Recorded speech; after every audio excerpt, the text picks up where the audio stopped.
لا حول ولا قوة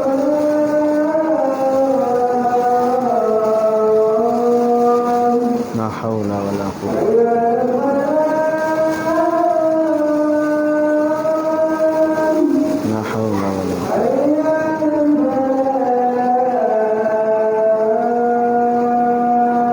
لا حول ولا قوة الله أكبر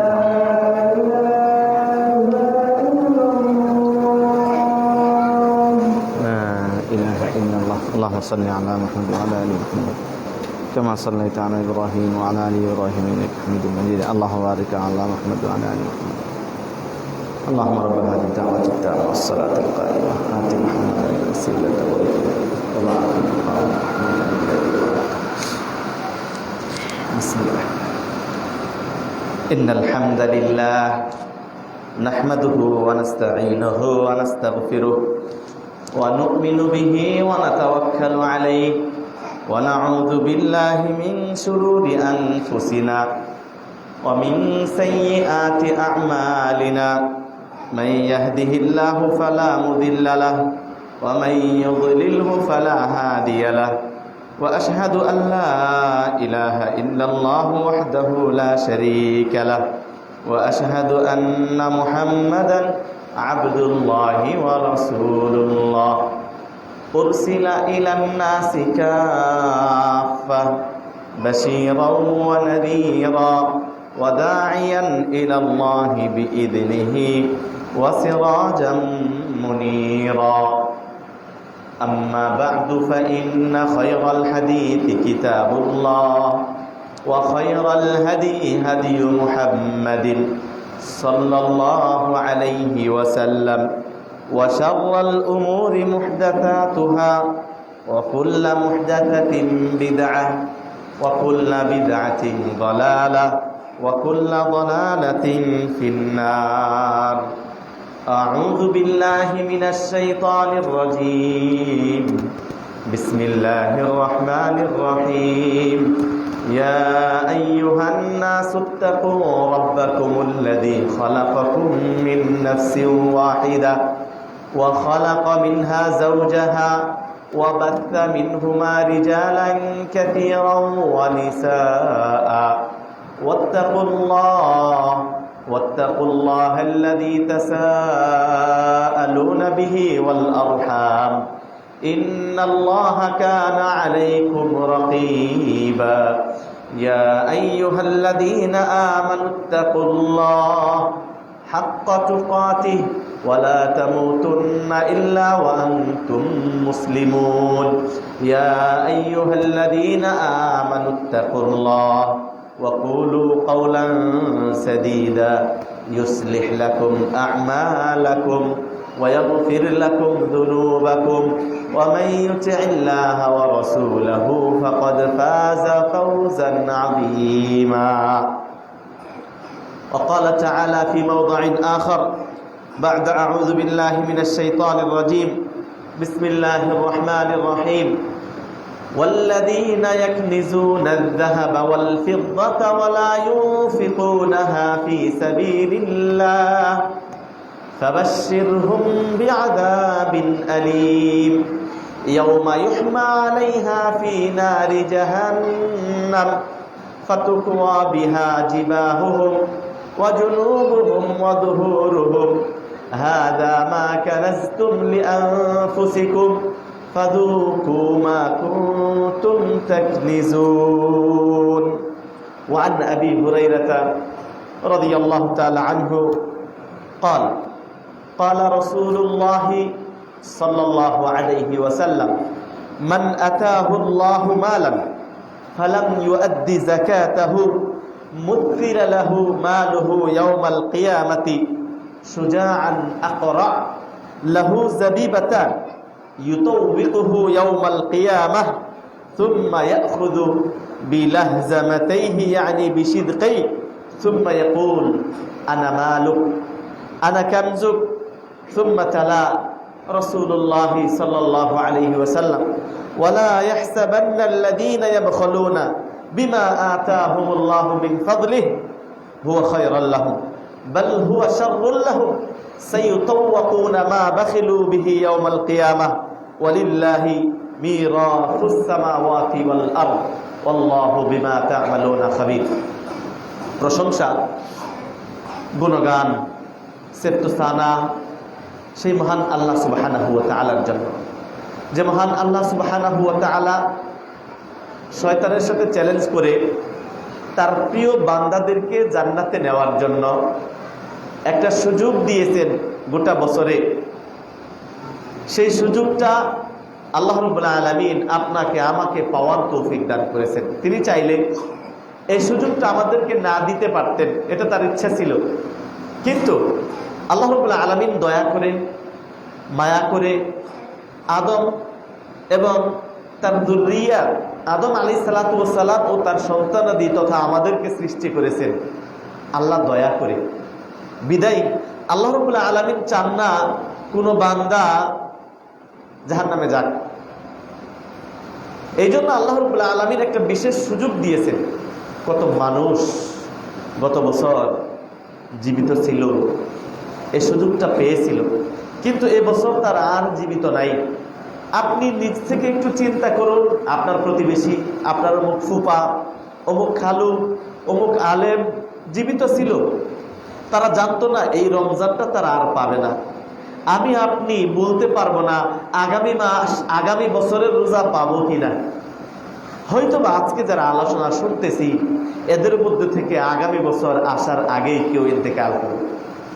তাহলে আল্লাহ রাব্বুল আলামিন শয়তানকে চ্যালেঞ্জ করে আপনার আমার চিরশত্রু, প্রকাশ্য শত্রু, আল্লাহর ভাষায় ইন্নাশ শাইতানা লাকুম আদুউম মুবিন, শয়তান তোমাদের প্রকাশ্য শত্রু। শয়তান আল্লাহর ইবাদত বন্দেগী করত, একদিন না বহুদিন ইবাদত বন্দেগী করেছে, কিন্তু যখন আল্লাহ রাব্বুল আলামিন আদম সৃষ্টি করলেন, করার পর বললেন সেজদা করো, তখন শয়তান অহংকার করল, আবা ওয়াস্তাকবার, বলল খলাকতানি মিন নার ওয়া খলাকতাহু মিন তিন, আপনি আমার আগুন দিয়ে বানাইছেন, তাকে মাটি দিয়ে বানাইছেন। মাটি তো নিচে যায়, আগুন তো উপরে ওঠে, তাহলে উপরওয়ালা নিচওয়ালাকে কিভাবে সেজদা করে? যুক্তি দেখাইলো। এই জন্য ইসলামে যুক্তি চলে না, যুক্তি দেয় শয়তান। হ্যাঁ, ইসলামে যুক্তির সাথে ইসলামের কোন বিধান যদি মিলে যায় সেটা ভিন্ন বিষয়, কিন্তু কোন যুক্তিতে দিয়ে যে ইসলামী বিধান সাব্যস্ত করবেন এটা না। এই জন্য আরবিতে বলা হয় আউয়ালু মা কাসা হুয়া ইবলিস, সর্বপ্রথম যে যুক্তি দিয়েছে সে হলো শয়তান, ইবলিস। প্রিয় ভাইয়ের আমার, এই ইবলিস আল্লাহর কাছে চাইলো এতদিন ইবাদত বন্দেগী করলাম, একটা সিজদা না দেওয়ার কারণে আপনি আমাকে ইবলিস বানিয়ে দিলেন, শয়তান বানিয়ে দিলেন। কিয়ামত পর্যন্ত মানুষ পাঠ করবে আউযু বিল্লাহি মিনাশ শাইতানির রাজিম, বিতাড়িত শয়তান থেকে আশ্রয় চাই, আমাকে এত নিকৃষ্ট এত খারাপ বানিয়ে দিলেন, আমার কিছু চাওয়া পাওয়ার আছে, আমি যে ইবাদত বন্দেগী করলাম তার বিনিময় দিবেন না? আল্লাহ বলেন ঠিক আছে চাও, তোমার কি চাওয়া পাওয়ার আছে তোমার ইবাদতের বিনিময়ে দিয়ে দিব। শয়তান এবার চাইতে লাগলেন। কি চাইতে লাগলেন? কোরআনের ভাষায় আল্লাহ বলতেছেন শয়তান আল্লাহর কাছে চাচ্ছে, আমাকে যেহেতু নিকৃষ্ট বানাইলেন, শয়তান বানিয়েই দিবেন, ইবলিস বানিয়েই দিলেন, আমার ইবাদতের বিনিময়ে কিছু চাই, তুমি যা চাও তাই দিবে। শয়তান এবার চাই আল্লাহর ভাষায় আনজিরনি ইলা ইয়াউমি ইউবাতুন, এক নাম্বার জিনিস চাই কিয়ামত পর্যন্ত হায়াত চাই। আল্লাহ বলেন ইন্নাকা মিনাল মুনজারিন, হায়াত চাও কিয়ামত পর্যন্ত, তোমার কিয়ামত পর্যন্ত হায়াত দেওয়া হলো। তাহলে শয়তানের হায়াত সবচেয়ে বেশি, কিয়ামত পর্যন্ত হায়াত। আর কি চাও? এইবার শয়তান কয় আমি যেন মানুষের ডানে চলতে পারি, বামে চলতে পারি, সামনে চলতে পারি, পিছনে চলতে পারি, সব জায়গায় যেন চলতে পারি, এবং কি মানুষের রক্তের ভিতরে, রগের ভিতরে দিয়ে যে রক্ত চলাচল করে, হ্যাঁ, মাজরাদ দাম আরবিতে বলা হয়, আমি যেন রক্তের চলাচলের জায়গা দিয়েও মানুষের ভিতরে ঢুকতে পারি। তার মানে শয়তান আপনার মস্তিষ্কের ভিতরে ঢুকে যায়, রক্তের ভিতরে ঢুকে যায়। ঠিক আছে, এই জন্য শয়তান, এই শয়তান যে আমাদের চিরশত্রু, প্রকাশ্য শত্রু, এ আল্লাহর কাছে একটা চ্যালেঞ্জ করলো। পাওয়ার তো নিয়েই নিছি, ক্ষমতা তো পেয়ে গেছি, কিয়ামত দিবস পর্যন্ত হায়াত, রক্তের ভিতরে ঢুকবো, আপনার চোখের ভিতরে ঢুকে যাবে, আপনার মস্তিষ্কের ভিতরে ঢুকে যাবে, মাথার ভিতরে ঢুকে এমন কুমন্ত্রণা দিবে মনে হবে এটা ভালো, এটা করা দরকার। হ্যাঁ, এমন কুমন্ত্রণা দেওয়ার শক্তি শয়তান চেয়ে নিছে আল্লাহর কাছে। আল্লাহ রাব্বুল আলামিন আল্লাহর কাছে চ্যালেঞ্জ দিয়ে এবার বলতেছে, ক্বালা ফাবিইজ্জাতিক, শক্তি তো নিয়ে নিছি, রব আপনার ইজ্জতের কসম, শয়তান আল্লাহকে মেনে নিছে। আল্লাহকে সৃষ্টিকর্তা হিসেবে শয়তানও আল্লাহকে মানে, মেনে নিয়ে বলতেছে ফাবিইজ্জাতিক, আপনার ইজ্জতের কসম, লাউগবিয়ান্নাহুম আজমাইন, যত আদম সন্তান আছে কাউরে আমি সোজা পথে থাকতে দেব না, সবাইকে আমি পথভ্রষ্ট করেই ছাড়বো, এটা আপনার ইজ্জতের কসম। তারপরে বলে হ্যাঁ, লাআকউদান্না, ওদের ডানে বসবো, ওদের বামে বসবো, ওদের সামনে বসবো, ওদের পিছনে বসবো, কিভাবে কিভাবে কি চক্রান্ত করতে হবে, ইবাদত কিভাবে নষ্ট করতে হবে, সমস্ত কিছুর চেষ্টা আমি করে ওদেরকে নষ্ট করবো। এটা শয়তানের চ্যালেঞ্জ। আল্লাহ শয়তানের চ্যালেঞ্জে যেহেতু দয়া করে মায়া করে আপনাকে আমাকে বানাইছেন, বললেন ইল্লা ইবাদিয়াল মুখলাসিন, তুমি তোমার চ্যালেঞ্জে সবাইকে পারবে, তবে কিছু মানুষকে তুমি পারবে না, যারা আমার মুখলেস বান্দা, খালেস বান্দা, নিষ্ঠাবান বান্দা, এদেরকে পারবে না। শুধু তাই না, আল্লাহ রাব্বুল আলামিন বললেন তুমি 11টা মাস আমার বান্দাদেরকে ধোঁকা দিবে, তোমার পথে চালাবে। আমি রহমান, আমি রহিম, আমি এমন একটা মাস আমি বান্দাদেরকে দিয়ে দিলাম যে মাসে সুলসিলাতিশ শায়াতিন, এই যে চিরশত্রু চ্যালেঞ্জ নিয়ে আসছে, ওকে আল্লাহ প্যাকেট করে ফেলছে। প্যাকেটটা মানে জিনজির যারা বন্দি করে ফেলছে। হ্যাঁ, তাহলে আপনার শত্রু মুক্ত ছিল 11টা মাস, এখন আপনার শত্রু বন্দী। যে শত্রু আপনার রগে রন্ধ্রে মস্তিষ্কে ঢুকতো, সে আর ঢুকতে পারতেছে না। সুবর্ণ সুযোগ, সুবর্ণ সুযোগ। হ্যাঁ, আমি গ্রাম দেশে এই আলোচনাটা করলে বলি, ধান খেতে ধান পেকে গেছে, একদম খালি ধানটা কেটে নিয়ে আসবেন। এখন যদি আপনি ঘরে বসে থাকেন, একটু পরে ঝড় বৃষ্টি আসবে, ধান ক্ষেতটা নষ্ট হয়ে যাবে, তাহলে কি ঘরে বসে থাকবেন? দৌড়িয়ে যে ধান কাটতে যাবেন? এটা সুবর্ণ সুযোগ। শত্রু বন্দী, শত্রু মুক্ত ছিল, এখন বন্দী। আল্লাহ রাব্বুল আলামিন তার রহমত, তার বরকত, তার দয়া বান্দার খুলে দিয়েছে। বান্দা আসো, তুমি সিয়াম পালন করো, আমি 11টা মাসের গুনাহ খাতাগুলো আমি মিটিয়ে দিয়ে নেকিতে রূপান্তর করে দিব। এই সুবর্ণ সুযোগ দিয়েছেন কে? প্রশংসা করি তার জন্য যিনি এই সুযোগটা আমাদেরকে দিয়েছেন, বলি আলহামদুলিল্লাহ। প্রিয় ভাইরা আমার, সালাতু সালাম বর্ষিত হোক সেই হাবিবের উপর, যে হাবিব সাল্লাল্লাহু আলাইহি ওয়াসাল্লাম রমজান মাস আসলে তিনি বেশ কিছু বিষয়ে খুব জোরালো বক্তব্য দিতেন, নিজেও অংশগ্রহণ করতেন।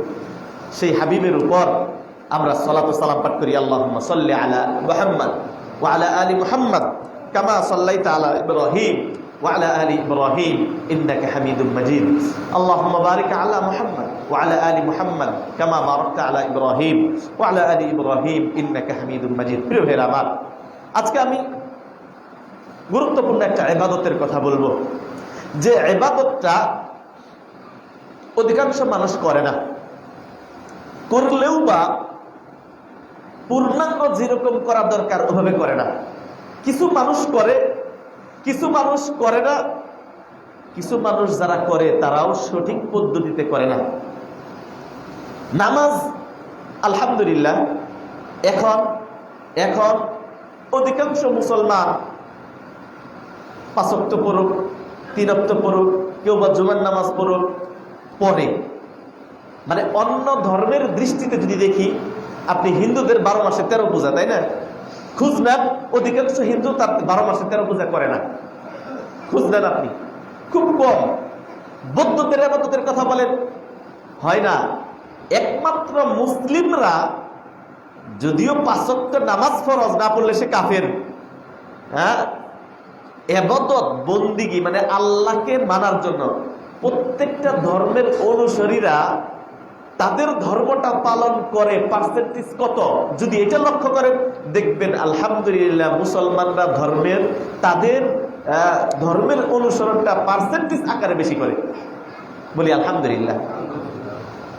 এটা আমভাবে, এটা আমার মুখের কথা না, এটা আমি একটা কি বলে রিসার্চের গবেষণা থেকে আপনাকে বললাম। গোটা বিশ্বে গবেষণা করে দেখছে যে বিভিন্ন ধর্মের মানুষ পৃথিবীতে বসবাস করে, কোন ধর্মের মানুষেরা বেশি তাদের ধর্ম চর্চা করে। গবেষণায় ফুটে এসেছে অধিকাংশ মুসলিমরা তাদের ধর্মের চর্চা বেশি করে। আলহামদুলিল্লাহ। যদিও যেভাবে করা দরকার ওভাবে মুসলমানদের হচ্ছে না। প্রিয় ভাইরা আমার, একটা ইবাদত যেটা বছরে একবার ইবাদত, একটা ইবাদত বছরে একবার, এরকম ইবাদত খুব কম। বছরে হজ বছরে একবার, উমরা বছরে একবার না, যতবার করতে পারে। দান সদকা যখন তখন করা যায়, কিন্তু যাকাত বছরে একবার। হ্যাঁ, সিয়াম যে রোজাটা আমরা রাখতেছি এটাও বছরে একবার ফরজিয়াত। নফল সিয়াম অন্য বছর গোটা বছরই আছে।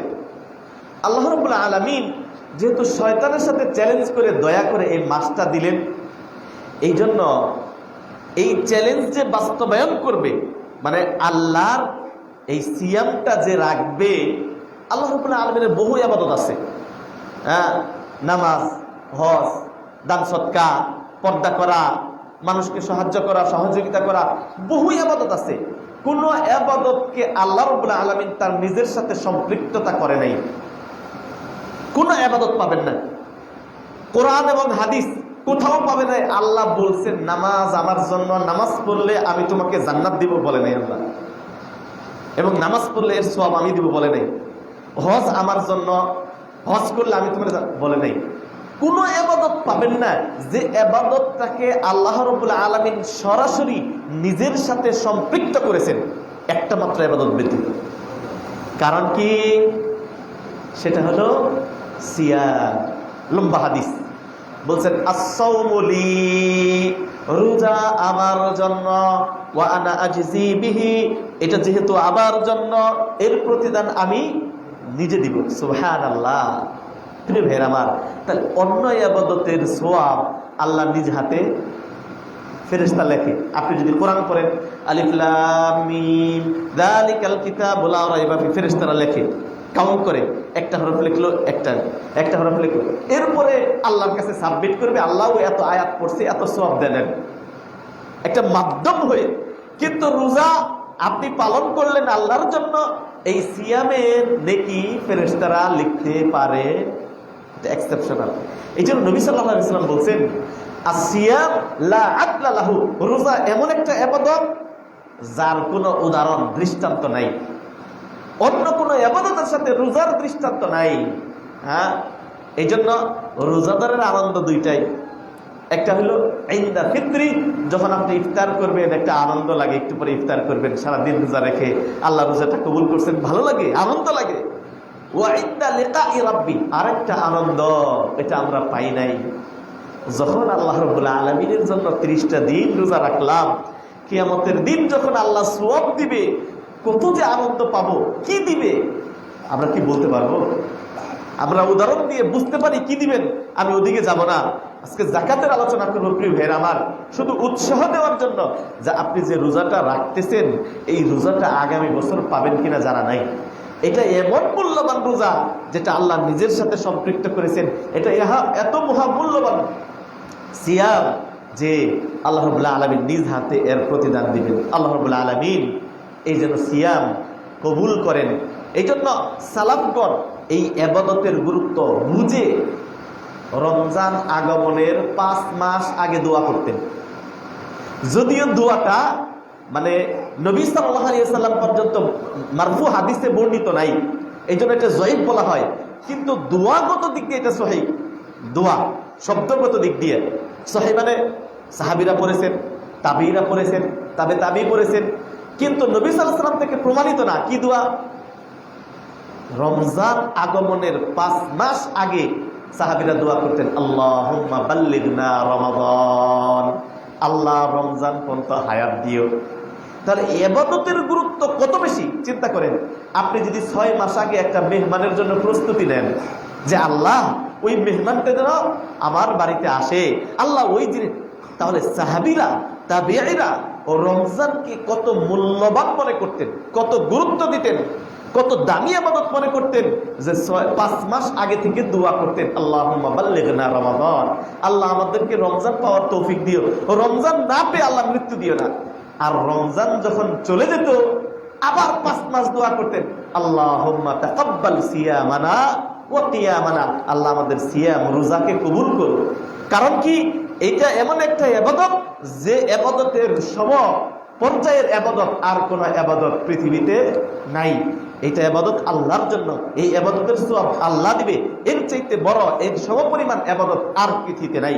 এই জন্য রমজানের গুরুত্ব অত্যাধিক। আল্লাহ রাব্বুল আলামিন রমজানের সিয়াম যেন আমাদেরকে পালন করার তৌফিক দান করুন, আমিন।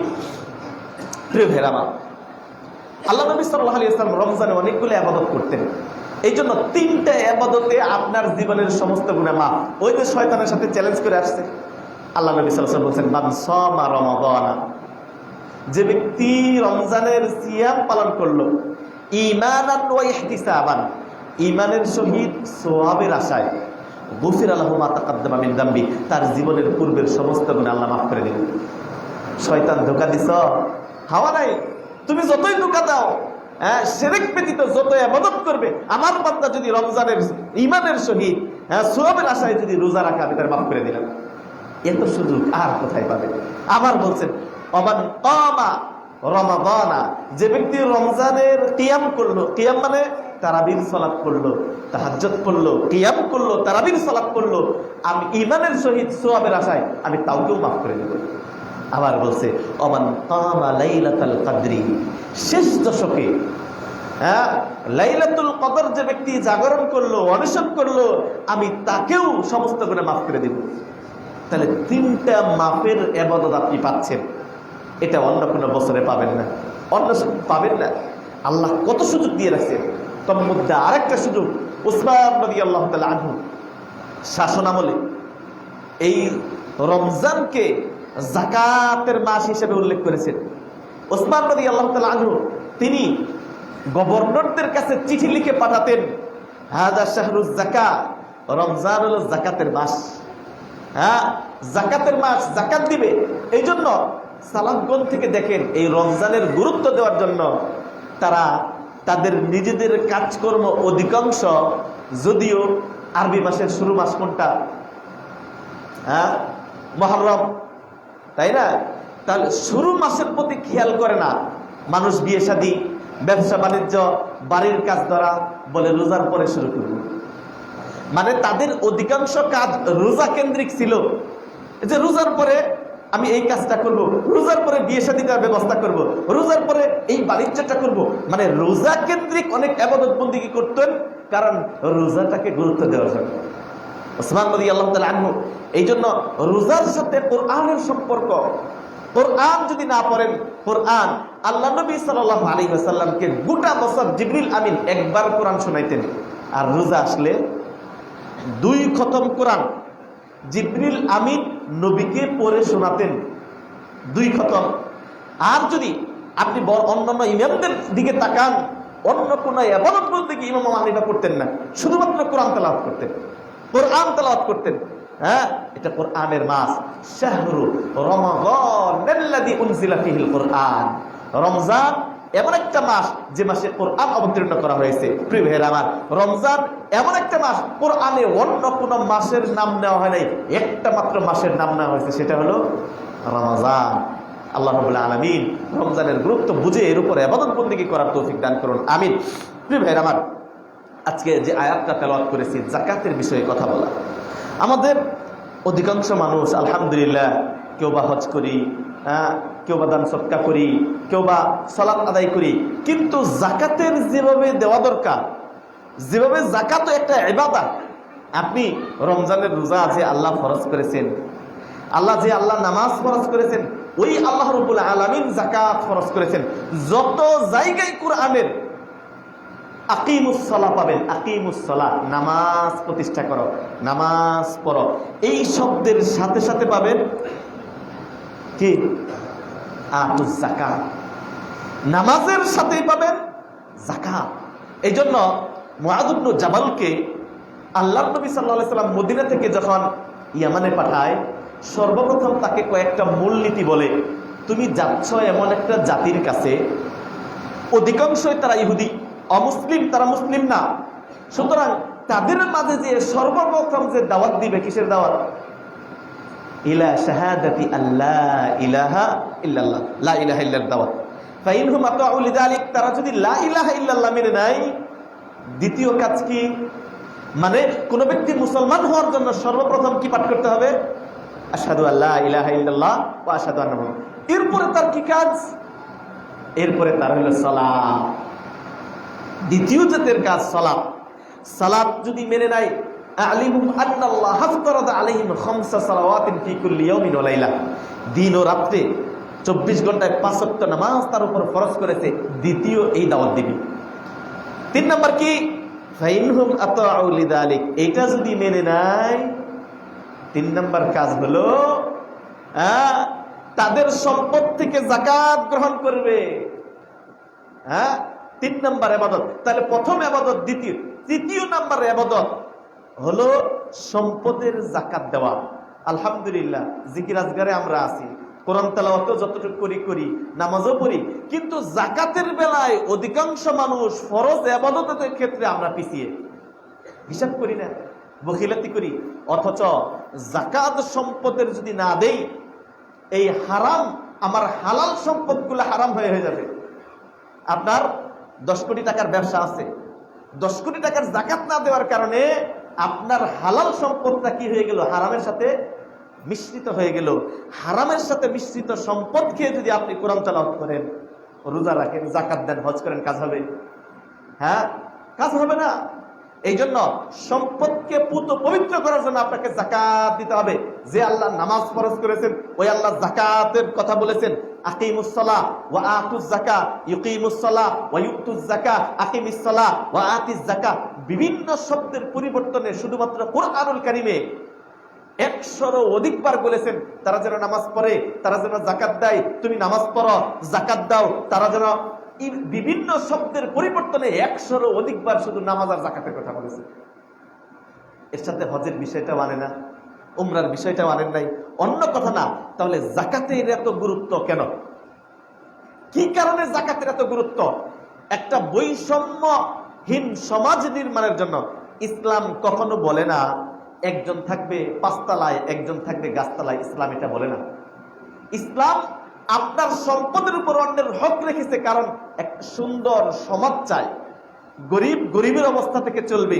আল্লাহ আপনাকে ধনাঢ্য করেছেন, ধন দিয়েছেন, আপনি আপনার অনুপাতে চলবেন। আপনার সম্পদে গরিবের একটা অধিকার, এটা আল্লাহ নির্ধারণ করে দিয়েছেন। সম্পদকে আপনার, অনেকে বলে থাকি মা আলী, মা আলী। কিয়ামতের মৃত্যুর আগে যখন মানুষকে কবরে নেওয়া হয়, তখন বলে, বান্দা বলে, মা আলী, এটা কার? বাড়ি আমার, ব্যবসা কার? আমার, গার্মেন্টস কার? আমার, গাড়ি কার? আমার। বলে মা আলী, মা আলী, এটা আমার সম্পদ, আমার সম্পদ। আল্লাহ নবী বলেন, ওমা লাহু মালুন ইল্লা সালালা, 3টা জিনিস ছাড়া আপনার কোনো মাল নাই, কোনো সম্পদ আপনার না। 3টা জিনিস ছাড়া, যা খাইছেন এটা আপনার, যা পড়েছেন এটা আপনার, আর যা দান করেছেন, যাকাত দিয়েছেন, পরকালের জন্য যেটা রেখে গেছেন, এটা আপনার সম্পদ, আর কোন সম্পদ আপনার না, বলেছেন নবী সাল্লাল্লাহু আলাইহি ওয়াসাল্লাম। এই জন্য নবীর কাছে কোন সম্পদ আসলে 3 দিনের বেশি তিনি তার কাছে গচ্ছিত রাখতেন না। দেখেন নবীর কাছে কোন সম্পদ, নবী সাল্লাল্লাহু আলাইহি ওয়াসাল্লাম এমন দান করতেন, দান নিয়ে মানুষ পরিতৃপ্ত হয়ে যেত। একজন কাফের, অমুসলিম এসে বলতেছেন, ইয়া মুহাম্মদ মুরলি, আপনি আদেশ করুন যাকাতের টাকা যেন আমাকে দেওয়া হয়। আল্লাহ নবী বলেন, যাও, ওই পাহাড়ের 2 পাশে যত ছাগল, যত উট আছে সব নিয়ে যাও। উনি যাইয়া দেখে, কি ব্যাপার, এত ছাগল, এত উট আমার দিয়ে দিল। উনি দৌড়িয়ে যে গোত্রের কাছে যা বলতেছে, আমি এমন মানুষের কাছে সাক্ষাৎ পাইছি যিনি এমন দান করেন, জীবনে আর তার কিছু দরকার হয় না। নবী সাল্লাল্লাহু আলাইহি ওয়াসাল্লাম এটা ছিলেন। হাদিসে যদি পান, নবী সাল্লাল্লাহু আলাইহি ওয়াসাল্লাম রমজান মাসে এত বেশি দান করতেন, রিহ আল মুরসালা, মানে ঝড় বৃষ্টি আসলে যেমন বাতাস শো শো করে দ্রুত গতিতে বাতাস চলে, আল্লাহর নবীর হাদিসে এসেছে নবী সাল্লাল্লাহু আলাইহি ওয়াসাল্লাম রমজানে এত বেশি দান করতেন, ঝঞ্ঝা বায়ুর চাইতেও বেশি গতিতে দান করতেন। হাদিসে এসেছে কানা আজওয়াদ, তিনি ছিলেন সবচেয়ে বেশি দানকারী। হ্যাঁ, আর সবচেয়ে বেশি দানকারীর মধ্যে রমজানে ছিলেন আরো বেশি দানকারী। কেন এত দান করতেন? কারণ তিনি জানতেন কোন সম্পত্তি আমার না, আমরা আমার করি, ব্যাংক ব্যালেন্স করি, আরো টাকা সেভ করি, এটা আমার না, আর সত্যিকার অর্থে আমার না। দুনিয়ার সম্পদ মানুষের দুনিয়ায় উপকার আসে না। দুনিয়ার সম্পদ বহু কোটিপতি মানুষ, তাদের 14 পুরুষ বসে খেতে পারতো এমন মানুষ আজকে জেলখানায়। জানি না তাদের জাকাত তারা দিয়েছে কিনা। আমি গত বছর কোন এক মসজিদে আলোচনা করেছিলাম, বাংলাদেশে পার্সেন্টেজ আকারে যত দরিদ্র মানুষ আছে, আমি 10টা মানে গুগলে সার্চ দিয়ে বের করেছিলাম বাংলাদেশের সবচেয়ে ধনাঢ্যশীল ব্যক্তিকে। এসেছিল অমুক অমুক, বিভিন্ন বসুন্ধরা কোম্পানি আসছিল 3 নম্বরে। এই গুগলে মানে বাংলাদেশের টপ মোস্ট মানে 10টা ব্যক্তি বা কোম্পানি যারা সবচেয়ে ধনাঢ্যশীল ব্যক্তি, তাদের যাকাত কত আসে, এটার একটা তালিকা আমি বের করেছিলাম। তালিকা বের করে আমি যেটা পেয়েছিলাম গবেষণা করে, যে এই টপ 10 যে 10টা কোম্পানি যারা মালিক, তারা যদি তাদের সম্পদের যাকাত দেয়, 2 থেকে 3 বছর তাদের সত্যিকার অর্থে যাকাত দেয়, তাহলে যাকাত নেওয়ার মানুষ আর বাংলাদেশে খুঁজে পাওয়া যাবে না। মানে যাকাত খাওয়ার হকদারের মানুষ আপনি পাবেন না। কিয়ামতের ওই হাদিসটা বাস্তবায়ন হয়ে যাবে। কিয়ামতের আগে মানুষের সম্পদ এত বৃদ্ধি পাবে, আমরা অনেক সময় ভয় পাই। সন্তান একটা জায়গায় 2টা নেই না, কি চালাবো, কি খাওয়াবো, ভয় পাই। হ্যাঁ, মানুষের সম্পদ এত বেশি হবে, আপনি মনে করতেছেন দারিদ্রতা বাড়তেছে। না, দারিদ্রতা বাড়ে না, দারিদ্রতা কমে। তা আল্লাহর বাসায় কিয়ামতের আগে মানুষ তার যাকাত নিয়ে বের হবে। একজন ব্যক্তি পুরা মহল্লাটা ঘুরবে যাকাতের সম্পদটা দেওয়ার জন্য। যাকাত লাগবে ভাই, আমার কাছে কিছু যাকাতের টাকা আছে, আজকে তো দিন শেষ, যাকাত না দিলে তো আমার ইবাদত বন্দেগী কবুল হবে না। গোটা মহল্লা ঘুরে এসে কাউকে পাবে না। একজন ব্যক্তি বলবো গতকালকে লাউ আতাইতানি আমসলা আখাসতুহা, গতকালকে আমার দরকার ছিল, আজকে আমার আর দরকার নেই। সে গোটা মহল্লা ঘুরে তার যাকাতের টাকা নিয়ে ফিরে যাবে, যাকাত দেওয়ার মানুষ খুঁজে পাবে না। হাদিস কি অস্বীকার করা যাবে? কখনো অস্বীকার করার নাই। প্রিয় ভাইরা আমার, এটা দেশের আমভাবে বলছি। এই জন্য দারিদ্রতা যদি বিমোচন করতে চান, সুদভিত্তিক যে সমস্ত ব্যাংক আছে, যে সমস্ত অর্থ আছে, বাণিজ্য আছে, এটাকে আপনি রুখে দিয়ে যাকাত ভিত্তিক সমাজ, দেশ আমরা যদি নির্মাণ করি, তাহলে একটা সুন্দর, হ্যাঁ, বৈষম্যহীন সুন্দর সমাজ, একটা দেশ আমরা নির্মাণ করতে পারি। আল্লাহ আমাদের সেই তৌফিক দান করুন। বিশেষ করে সৌদি আরবে আমি দেখেছি, আমি নিজে ইয়াম্বু ইসলামিক দাওয়া সেন্টারে আমি ছিলাম এবং সেখানে তারাবি পড়িয়েছি। তারাবির শেষে বহু মানুষ আমি পেয়েছি, সৌদি আরবের মানুষরা গাড়ি ভর্তি রিয়েল নিয়ে এসে মোতোয়া, এই না মোতোয়া, তালিয়া মোতোয়া, মোতোয়া মানে হুজুর, ওদের দেশে হুজুর যারা আলেম, যারা মানুষকে ওয়াজ নসিহত করে, এদেরকে মোতোয়া বলে। এইবার এসে যাকাত দিবে, এত টাকা যাকাত দিব, চলো কোন যেখানে উম্মালরা কর্মকর্তারা থাকে, এইবার বিলাতে ডাক দিয়ে যারা বাংলাদেশের থেকে কাজ করতে যায়, লাইন ধরে সবাইকে নিজ হাতে 500 রিয়াল, 1000 রিয়াল, যারা যেভাবে পারতেছে দান করতেছে, গোপনে দান। আমার দেশে যাকাত দেওয়ার মানুষ খুব কম। যারাও বা যাকাত দেয় তাদের পদ্ধতিতে ভুল। কেউ কয় যাকাতের শাড়ি দেয়, যাকাতের কাপড় দেয়। যাকাত কি শাড়িতে দেওয়া, কাপড় দেওয়া? যাকাত কিছুদিন পরে আসবে ফেতরা। ফেতরা দিবেন গম, খেজুর, অথবা আপনি যা খান চাল, ওই চাল দিয়ে, টাকা দিয়ে নয়। কারণ ফেতরার মূল উদ্দেশ্য হলো একটা কি, তো 2টা ফেতরার মূল উদ্দেশ্য 2টা। একটা হলো এই যে রোজা রাখছেন আল্লাহর জন্য, এর মধ্যে আল্লাহ বলছেন চোখ হেফাজত করতে, আল্লাহ বলছেন মিথ্যা কথা না বলতে। এরপরেও হয়ে গেছে তুহরাতান লিসাইম, আপনি ফেতরা দিলে এই সামান্য ভুল ত্রুটি রোজাকে মুক্ত করে দেয়। দ্বিতীয় কি, তুমাতান লিল মাসাকিন, ঈদ একটা আনন্দের দিন। এই দিন যেন কোন মুসলিম পরিবারের ঘরে খাবার থাকবে না, এরকম যেন না হয়। এই জন্য আল্লাহ রাব্বুল আলামিন বছরে একবার ফিতরা ফরজ করেছে। যাকাত কতটুকু সম্পদ হলে যাকাত দিতে হবে, সামনে আলোচনার দিকে যাই। প্রিয় ভাইরা আমার, 2টা জিনিস নির্ধারণ, এক স্বর্ণ এবং রৌপ্য। ইসলামের ওই যুগে এই দুইটা জিনিসেরই মানদণ্ড নির্ধারণ করে দিয়েছেন। কতটুকু? অত্যন্ত সহজ ভাষায় বসি, সেটা কি 595 গ্রাম রৌপ্য। মনে রাখবেন, এটা কিয়ামত পর্যন্ত নিসাব, যেহেতু সবসময় এই পরিমাণ, সুতরাং এটা মনে রাখা উচিত। 595 গ্রাম রৌপ্য যদি আপনার নিকট 1 বছর থাকে আপনার, অথবা 595 গ্রাম রৌপ্যের সমপরিমাণ অর্থ, টাকা পয়সা যদি আপনার কাছে গচ্ছিত থাকে, মানে আপনার ভরণ পোষণ, খানা পিনা, চিকিৎসা সবকিছু করার পর এইটুকু সম্পদ অথবা এর সমপরিমাণ টাকা পয়সা যদি আপনার কাছে থাকে, তাহলে 2.5% আপনার উপর যাকাত ফরজ। এখন 595 গ্রাম রৌপ্যের দাম কত? টাকাই বলেন, তাহলে সহজে বুঝবো, এত ব্যস্ত বুঝবো না।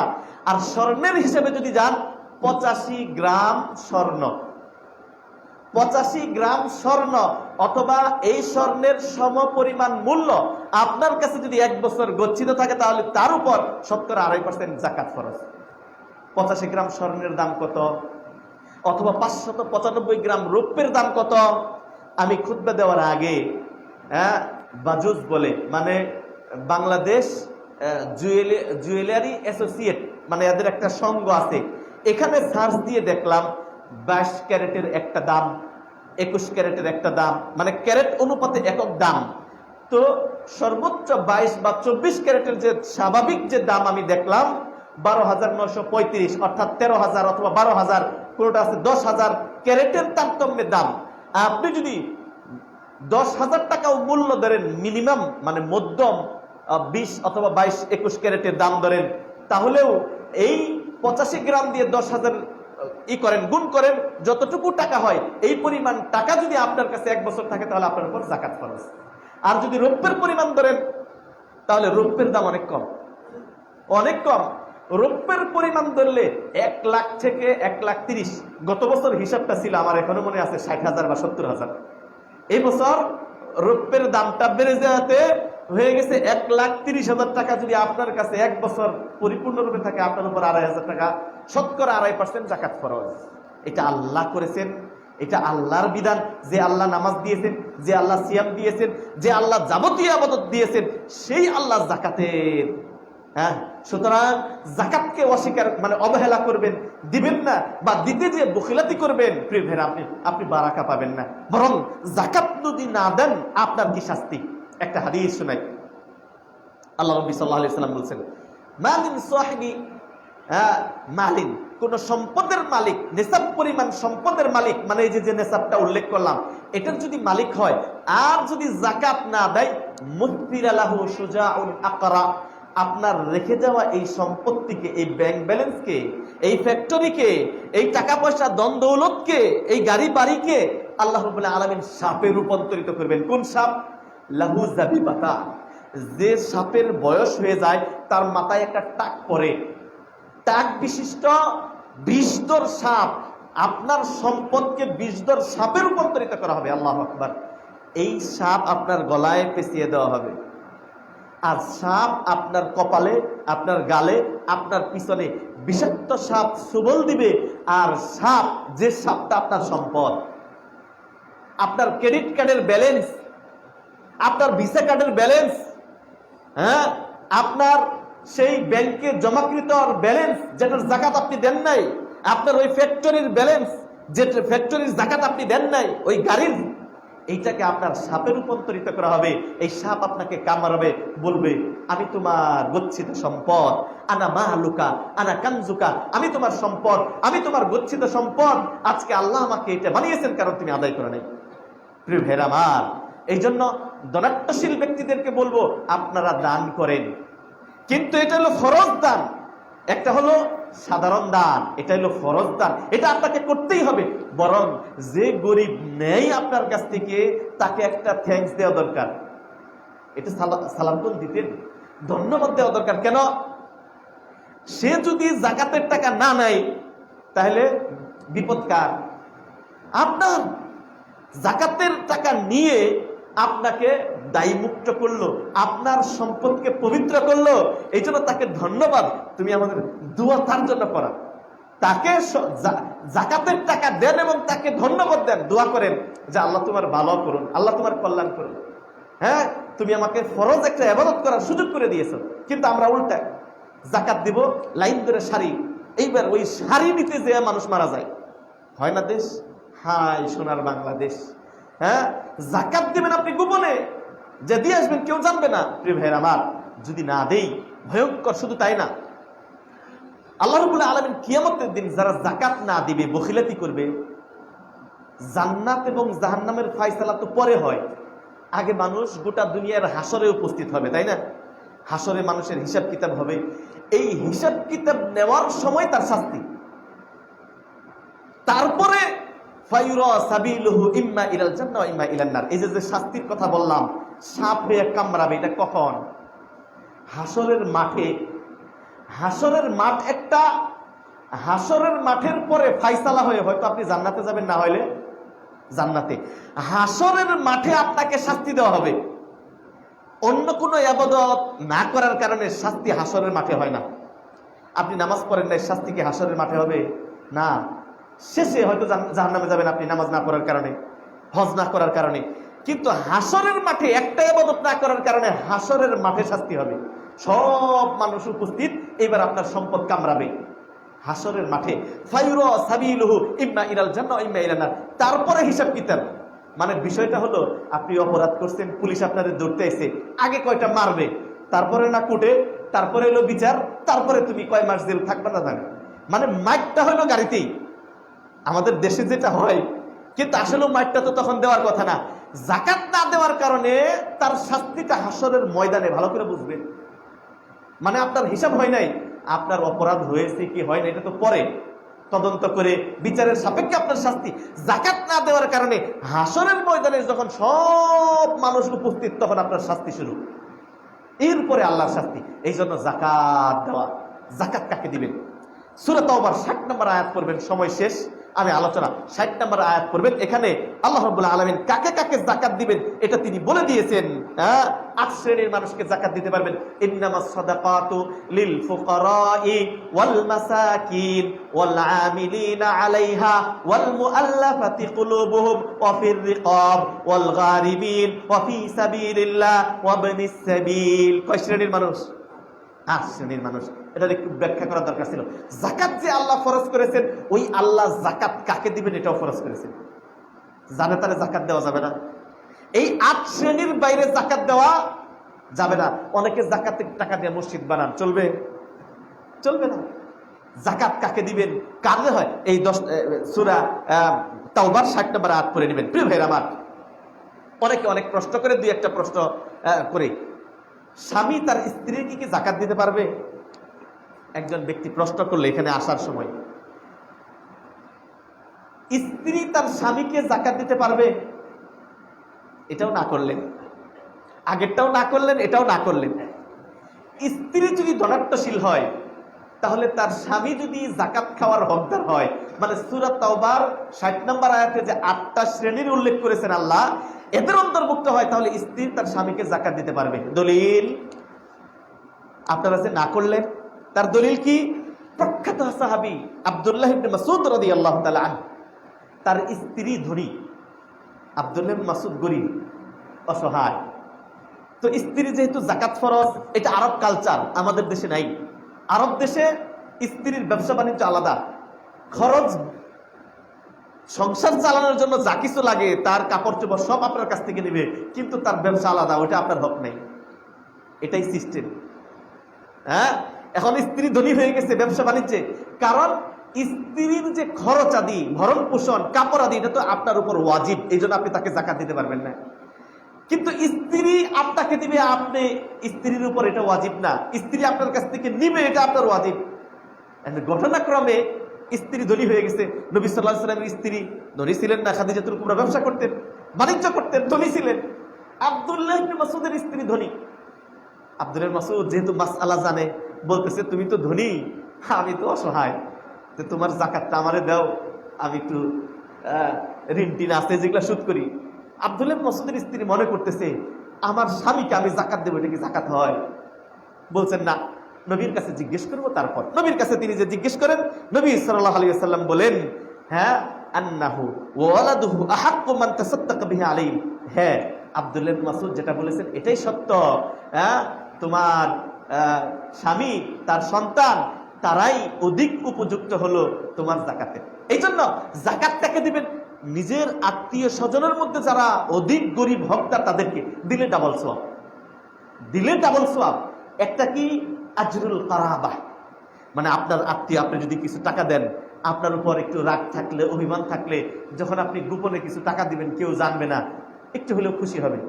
যদি সত্যিকার অর্থে সে অভাবী হয়, আর যদি ধনী হয় তাহলে ৫-১০ হাজার টাকা দিলেও আর কিছুই না, একদিনের বাজারও না। এই জন্য যদি গরিব হয়, হকদার হয়, গোপনে আপনার বোন, আপনার ভাগ্নি, হ্যাঁ এইরকম নিকট আত্মীয় যারা, তাদের একটা বড় অংশ তাদেরকে দিয়ে দিবেন। এটা আত্মীয়তার বন্ধন ঠিক করার একটা সওয়াব, আর জাকাত দেওয়ার একটা সওয়াব, দুইটা সওয়াব আল্লাহ রাব্বুল আলামিন দিবেন। অনেকে আবার বলেন বিভিন্ন জায়গায় দান করেন, জানেন না। হ্যাঁ, সময় শেষ, আর ওদিকে যাচ্ছি না। প্রিয় ভাইরা আমার, কোন কোন সম্পদের উপর জাকাত ফরজ? যেমন 4 শ্রেণীর সম্পদের উপর জাকাত ফরজ। গরু যদি থাকে 30টা, একটা গরু জাকাত দিতে হবে। উট যদি থাকে 5টা, একটা ছাগল জাকাত দিতে হবে। ছাগল যদি থাকে 40টা, একটা ছাগল জাকাত দিতে হবে। ধানের জাকাত আছে, গমের জাকাত আছে, ইত্যাদি। আমরা ওদিকে যাচ্ছি না, সময় শেষ। আল্লাহ রাব্বুল আলামিন আমাদেরকে জাকাত দেওয়ার তৌফিক দান করেন। প্রিয় ভাইরা আমার, আল্লাহ নবী সাল্লাল্লাহু আলাইহি ওয়াসাল্লাম সবচেয়ে বেশি দান করতেন এই মাসে, বিশেষ করে ওসমান রাদিয়াল্লাহু তাআলা যাকাত দিতেন। এই জন্য আমি বলবো, যে রমজানে আল্লাহ আপনার জীবনের গুনাহ খাতাগুলো মাফ করে দিবেন, তিনি নিজ হাতে সওয়াব দিবেন, ওই রমজানে আপনি যাকাত দিবেন। যাকাত দেওয়ার জন্য অনেক খাত আছে।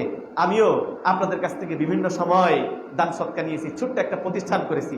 আমার প্রতিষ্ঠানে প্রায় 3.5 লক্ষ টাকা ঋণ আছে।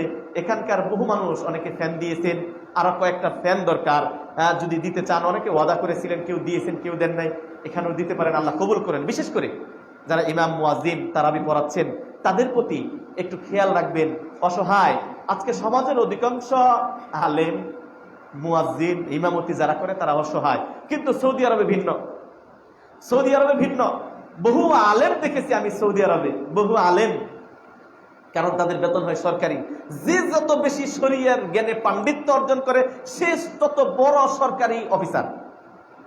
মদিনার হারামের পাশে ইউসুফ আল উতাইর একজন ব্যক্তি, আপনারা যারা উমরায় গেছেন, নিয়ে গেছেন, দেখবেন উনি অনেকগুলা বাবুর্চি রেখে দিয়েছেন, রান্না বান্না হইতেছে, খাওয়া হচ্ছে। আর্মি, পুলিশ, সরকারি বড় বড় কর্মকর্তারা ওই শায়েকের কাছে যে সুন্দর করে সালাম দিয়ে বলতেছে, শায়েক আমি এই বিপদে আছি। শায়েক পকেট থেকে বের করে 5,000, 10,000, যারা বিয়ে করতে পারতেছে না যাচ্ছে, দিচ্ছে। একজন আলেম মানে একজন হাকিম, একজন আলেম মানে বড় বিচারক। একজন বিচারক যদি হয়, তার বেতনটা ওই রকম। কিন্তু আমার দেশটা হলো উল্টা। হ্যাঁ, যে ইনসাফ বুঝবে না, যে শুধু রাজনীতি করবে, মানে তার আয়ের উৎসটাই শুধু অন্যরকম, বা দুনিয়াবি লেখাপড়া করবে, অন্য কিছু জানবে, তারাই সরকারের সর্বোচ্চ স্থানে বসবে, তাদের টাকা পয়সা বেশি হবে, আর তাদের যাকাতের টাকা নিয়ে চলবে কারা? আল্লাহর কাছে সবচেয়ে প্রিয় ব্যক্তি যারা, তারাই। আল্লাহ রাব্বুল আলামিন, দেশটা সংস্কার হচ্ছে, আল্লাহ যেন এটাও সংস্কার করে দেন। মদিনা ইসলামিক ইউনিভার্সিটির মতো জায়গা থেকে ডক্টরেট করে এসে বাংলাদেশের কোনো ভালো জায়গায় বসতে পারে না, ওই সার্টিফিকেটের ভ্যালু নাই। এই দেশ কতটুকু কল্যাণকর দেশ হবে। হ্যাঁ, কথা অন্যদিকে যাচ্ছি না। আল্লাহ রাব্বুল আলামিন একটা সুন্দর রমজান আমাকে দিচ্ছেন। এই রমজানে আরেকটা আমাদের দায়িত্ব, যেহেতু রমজানে আর খুতবা পাবো না আপনাদেরকে, নিয়মিত খতিব, এই জন্য আমি চাই আসলে আপনাদের হকটা যেন দিতে পারি। একটু বিরক্ত হয়ে না, 2 মিনিট সময় নেই। এই রমজান আমরা পুরুষ, আল্লাহ রাব্বুল আলামিন ওই জাতিকে সফল করবেন না, এটা আমরা আগেও বলেছি, এখনো বলি, ভবিষ্যতেও বলবো। ওই যে জাতির নেতৃত্বে আসবে একজন নারী, ওই জাতি কখনো সফল। এটা কার কথা? নবী সাল্লাল্লাহু আলাইহি ওয়াসাল্লামের কথা। এটা 100-তে 100% ঠিক হতে পারে। আমার কথাটা আপনার লেগে গেছে, কারণ আপনি বিএনপি করেন। আমার কথাটা আপনার লেগে গেছে, আপনি আওয়ামী লীগ করেন। আপনার নেত্রী একজন, তার নেত্রী একজন, হতে পারে। কিন্তু কোরআন হাদিস এই কথাটার বহির্ভূত। আপনার মেনে নিতে কষ্ট হলেও এটাই ঠিক। আপনার ইমানে খলাল হতে পারে যদি হাদিসকে আপনি 100% মেনে না নেন। আল্লাহ নবী বলেছেন, লা ইউফলিহু কওমুন, ওই জাতি কখনো সফল হবে না, ওয়াল্লাহু আমরাহুম ইমরাতান, যে জাতির নেতৃত্বে একজন নারী আসবে। আমরা দেখতে পেয়েছি মাত্র কয়েকদিন একজন পুরুষ শাসক, আমি তাকে প্রথম আজকে ডক্টর ইউনূসকে প্রথম দিক দিয়ে আমি ওরকম পছন্দ করতাম না, কারণ সুদের সাথে সংশ্লিষ্ট, এটা সুদ একটা জঘন্য অপরাধ, কিন্তু নারীর চাইতে একজন পুরুষ বহুগুণ ভালো। যত এই 53টা বছর এই দেশটার উন্নয়নের বাধা, আমি মনে করি সবচেয়ে বড় বাধা হলো নারী নেতৃত্ব। আমরা এখান থেকে যদি ঘুরে না আসতে পারি, যখনই একটু উন্নয়ন দেখেছেন সবগুলো দেখেন, বলতে পারেন অমুক স্বৈরা শাসক এরশাদের নাম বলতে পারেন, মারা গেছে, যেহেতু মুসলিম হিসেবে মারা গেছে, আমরা তাকে আল্লাহ যেন তাদেরকে ক্ষমা করে দেন এই দোয়া করি। হ্যাঁ, যতগুলা, এবং কি দেশের স্বাধীনতা যদি বলেন, ডাক দিয়েছিলেন পুরুষ। স্বাধীনতা পরবর্তীতে যিনি উন্নয়নের রুল করেছিলেন সেজন্য একজন ছিলেন পুরুষ, জিয়াউর রহমান। এরপরে যদি দেখেন এরশাদ, মানে প্রত্যেকটা পুরুষের যুগে একটা উন্নয়ন, একটা রোল মডেল ছিল এবং স্বকীয়তা ধরে রাখে। একজন পুরুষ মরে যেতে পারে কিন্তু স্বকীয়তা বাদ দিতে পারে না। এই জন্য আমাদের উচিত, সংস্কার হচ্ছে এমন একজন ব্যক্তিকে আল্লাহর কাছে চাও, আল্লাহ এমন একজন পুরুষ শাসক দাও যে স্বাধীনতার, এই স্বাধীন দেশটাকে আল্লাহ হেফাজত করতে পারবে। এই জন্য অধিকাংশ খুতবাতে আমি একটা দোয়া করি, আপনারা খেয়াল করবেন শব্দটা, আল্লাহ লাল সবুজের পতাকাকে আল্লাহ তুমি তাওহীদের পতাকা হিসেবে কবুল করো। আল্লাহ রাব্বুল আলামিন এই ভূখণ্ডটাকে তুমি শিরক বেদাত মুক্ত একটা তাওহীদি দেশ হিসেবে গড়ে তোলার তৌফিক দান করো। আমরা যদি তাওহীদি দেশ গড়তে পারি, আমাদের নিরাপত্তায় ব্যাঘাত ঘটবে না। আমরা যদি তাওহীদের দেশ গড়তে পারি, বারাকা দিবে আল্লাহ। আল্লাহ কোরআনে স্পষ্ট করে 14 পারা 19 নম্বর পৃষ্ঠার প্রথমে আয়াতে বলছেন, ওয়ালাউ আন্না আহলাল কুরআ আমানু ওয়াত্তাকাউ লাফাতাহনা আলাইহিম বারাকাতিন মিনাস সামা। পৃথিবীর অধিবাসী যদি আল্লাহর প্রতি ঈমান আনে, আমি আসমানের বরকতের দরজা খুলে দিব। বিগতটা রমজান পার করেছি, জিনিসপত্রের এত দাম ছিল, আল্লাহ রাব্বুল আলামিন স্বাভাবিক করে দিয়েছে। অনেকে বলবেন ডক্টর ইউনূসের ক্রেডিট, আমি সবার আগে বলি এটা কার? আল্লাহ সুবহানাহু ওয়া তাআলা, কোনো ব্যক্তির না। হ্যাঁ, তার হয়তো প্রভাব আছে, তার কি বলে প্রজ্ঞা দিয়ে সুন্দর দেশটা চালিয়ে সিন্ডিকেটটা ভেঙে দিয়ে এটা সহযোগিতা, কিন্তু আমি মনে করি সবার আগে এই ক্রেডিটটা আল্লাহ সুবহানাহু ওয়া তাআলা। আলু দেওয়া বন্ধ করে দিল ইন্ডিয়া, আল্লাহ রাব্বুল আলামিন জমিনের বারকা খুলে দিলেন, এত আলু দিলেন স্টোরেজে রাখার জায়গা নেই। বরকত আল্লাহ দেয় নাই? আল্লাহ রাব্বুল আলামিন এটা যেন কায়েম দায়েম রাখে। প্রিয় ভাইরা আমার, সৌদি আরব আসলে যারা ব্যবসায়িক আছেন তাদেরকে বলবো, সৌদি আরবে খসম, খসম মানে ডিসকাউন্ট, যে দাম তার উপর ডিসকাউন্ট শুরু হয়ে যায়। আমাদের দেশে কিভাবে আরো বেশি ব্যবসা করবেন? মনে হয়েছে 11টা মাস আপনি না খেয়েছিলেন, রমজান আসলে আপনি ব্যবসা করবেন। আমরা যদি নিজেরা পরিবর্তন না হই, আল্লাহ রাব্বুল আলামিন কখনো পরিবর্তন করবেন, এটা আল্লাহর ওয়াদা। সূরা রাদ, ইন্নাল্লাহা লা ইউগাইয়িরু মা বিকওমিন হাত্তা ইউগাইয়িরু মা বিআনফুসিহিম। আপনি যদি পরিবর্তন না হন, আল্লাহ আপনাকে পরিবর্তন করবে না। আপনি যদি পরিবর্তন না হন, একজন পুরুষ শাসক আজব, এই স্বাধীন সার্বভৌমত্ব, আমাদের পররাষ্ট্র নীতি হবে আমাদের মতো, আমাদের আর্মি চলবে আমাদের আন্ডারে, আমাদের কল্যাণে কাজ করবে। আমরা যদি এটা না চাই, আল্লাহ জোর করে দিবে। আল্লাহ রাব্বুল আলামিন আমাদেরকে রমজানের তাকওয়া অর্জন করার তৌফিক দান করুন, আমিন। إن الحمد لله نحمده ونستعينه ونستغفره ونؤمن به ونتوكل عليه ونعوذ بالله من شرور أنفسنا ومن سيئات أعمالنا من يهده الله فلا مضل له ومن يضلله فلا هادي له وأشهد أن لا إله إلا الله وحده لا شريك له وأشهد أن محمدا عبد الله ورسول الله أرسل إلى الناس كافة بشيرا ونذيرا وداعيا إلى الله بإذنه وسراجا منيرا أما بعد اللهم أعز الإسلام والمسلمين وأذل الشرك والمشركين ودمر أعداء الدين واجعل هذا البلد آمنا مطمئنا وسائر بلاد المسلمين اللهم تقبل صيامنا اللهم تقبل قيامنا اللهم تقبل تلاوتنا القرآن الكريم আল্লাহ আমাদের সিয়ামকে কবুল করো, আল্লাহ তাকওয়া অর্জন করার তৌফিক দান করো। আয় আল্লাহ, আপনি আমাদের নিজ হাত, আপনার হাত থেকে যেন রমজানের আজরা নিতে পারি, আল্লাহ সেই তৌফিক দান করুন। অনেকে দান করেছেন, কেউ 500, কেউ 1000, কেউ 300 টাকা দান করেছেন মসজিদের জন্য। আল্লাহ রাব্বুল আলামিন সবার দানকে আল্লাহ কবুল মঞ্জুর করে নেন। সুবহান ইন্নাল্লাহা ওয়া মালাইকাতাহু ইউসাল্লুনা আলান নবী ইয়া আইয়ুহাল্লাযীনা আমানু সাল্লু আলাইহি ওয়া সাল্লিমু তাসলিমা আল্লাহুম্মা সাল্লি আলা মুহাম্মাদ ওয়া আলা আলি মুহাম্মাদ কামা সাল্লাইতা আলা ইব্রাহিম ওয়া আলা আলি ইব্রাহিম ইন্নাকা হামিদুম মাজিদ আল্লাহুম্মা বারিক আলা মুহাম্মাদ ওয়া আলা আলি মুহাম্মাদ কামা বারাকতা আলা ইব্রাহিম ওয়া আলা আলি ইব্রাহিম ইন্নাকা হামিদুম মাজিদ সুবহানা রাব্বিকা রাব্বিল ইজ্জাতি আম্মা ইয়াসিফুন ওয়া সালামুন আলাল মুরসালিন ওয়ালহামদুলিল্লাহি রাব্বিল আলামিন। কুমু লিস